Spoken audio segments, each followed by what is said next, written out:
Doctor रियाज पठाण आहे। आम्ही आम आदमी पार्टीतर्फे माझ्या सर्व सहकाऱ्यांसमोर आज आम्ही तिथे उपोषणाला बसलेलो आहोत।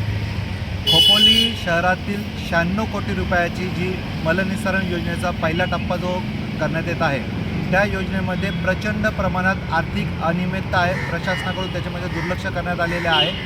सदर योजनेमध्ये जो ठेकेदार आहे त्याने 400 दिवसांचा विलंब केला आहे। इथं प्रचंड दिवसांचा विलंब करूनसुद्धा त्याला 1 रुपयाचा दंड न करता त्याला एक्सटेन्शन देण्यात आलेलं आहे। त्याला 4.81 कोटी रुपयाचा दंड होतो नियमाप्रमाणे, परंतु 1 रुपयाचा दंड नगर परिषदेने केलेला नाही आहे। त्याच्यावर तो दंड लावण्यात यावा। तसेच सदर योजनेमध्ये जे काम करण्यात येत आहे ते अतिशय निकृष्ट दर्जाचे काम आहे। त्याची चौकशी करण्यात यावी, त्याचा टेक्निकल ऑडिट करण्यात यावा। कारण ते जे चेंबर्स वगैरे बनवत आहेत त्याला व्यवस्थित क्युरिंग करत नाही आहे, त्याची व्यवस्थित एक बनवलेले त्या चेंबर्सला पाणीसुद्धा मारत नाही आहे। त्याचप्रमाणे सोलिंग PCC गटरला करत नाही आहे। ते सर्व व्यवस्थित करण्यात यावं, त्याचा टेक्निकल ऑडिट करावा ही आमची प्रमुख मागणी आहे। त्यासाठी आज आम्ही उपोषणाला बसलेलो आहोत। नागरिकांच्या कराचे 96 कोटी रुपये हे बुडणार आहेत आणि सदर योजना ही पूर्णतः अपयशी होणार आहेत अशी आम्हाला दाट शंका आहे।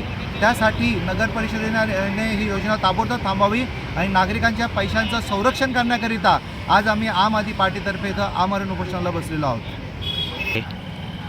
हा जो सर्व गोंधळ आहे ना, हा प्रशासनिक काळामध्ये जो अनागोंदी कारभार झालेला आहे त्यामुळेच झालेला आहे। सदर योजना सुरू होऊन ही 3 वर्ष झालेले आहेत, तरीसुद्धा शहरामधले जे मुख्य प्राधिकरण आहेत, MSRDC असेल, PWD असेल, रेल्वे असेल, ह्या भागामध्ये ह्या योजनेचे जे काम होणार आहे त्या प्राधिकरणांची यांनी परवानगीच घेतलेली नाही आहे। हे खूप जास्त शॉकिंग आहे आमच्यासाठी। आज 3 वर्ष झाले तुम्ही योजना तुमची चालू आहे आणि एवढी मोठी योजना आहे तरी अजून तुमच्याकडे परवानग्याच नाही आहे। तुम्ही फक्त वार्डांमध्ये काम करत आहेत, पण जेव्हा तुम्हाला तो STP प्लांट असेल किंवा तुमचा सक्शन पंप असेल तिथपर्यंत जेव्हापर्यंत ही योजनेचे पाईप जोडणार नाही तेव्हापर्यंत ही योजना चालूच होऊ शकत नाही। तर तुम्ही ही योजना तुम्हाला पूर्ण अंमलात येऊ शकणार नाही आहे। योजना पूर्णतः अपयशी होणार आहे आणि तुम्ही नागरिकांचे पैसे बुडवणार आहात। तर ते बुडवणारे पैसे ते थांबवण्यासाठी आज आम आदमी पार्टीने एवढं मोठं आंदोलन उभारलेलं आहे आणि हे सगळे घोळ हे प्रशासनिक काळामध्ये झालेले आहेत। असे बरेच भ्रष्टाचार प्रशासनिक काळामध्ये झालेले आहे। आम्ही येणाऱ्या काळामध्ये त्यांचाही खुलासा करणार आहोत।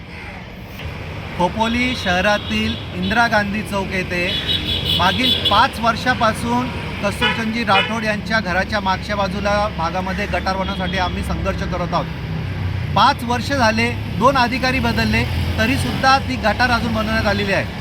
आता जेव्हा कस्तुरचंदजी राठोड यांनी जेव्हा अर्धनग्न आंदोलन नगर परिषदेमध्ये केलं त्यानंतर त्यांनी 2 वेळा ते टेंडर फ्लोट केलं, पण जगातील हा 9वं आश्चर्य आहे का एकही ठेकेदार सदर टेंडर उचलत नाही आहे। तिथं काही गुंडांची दहशत आहे का किंवा कोणत्या नेत्याची दहशत आहे का कोणी ठेकेदार तो टेंडर घेत नाही आहे? हे आम्हाला खूप आश्चर्यकारक आहे आणि हे सुद्धा आम्हाला शॉकिंग आहे का कोणताही ठेकेदार टेंडर घेत नाही आहे खोपोली नगर परिषदेमध्ये आणि नगर परिषद गटार बनवण्यासाठी 1000 बहाणे करत आहे।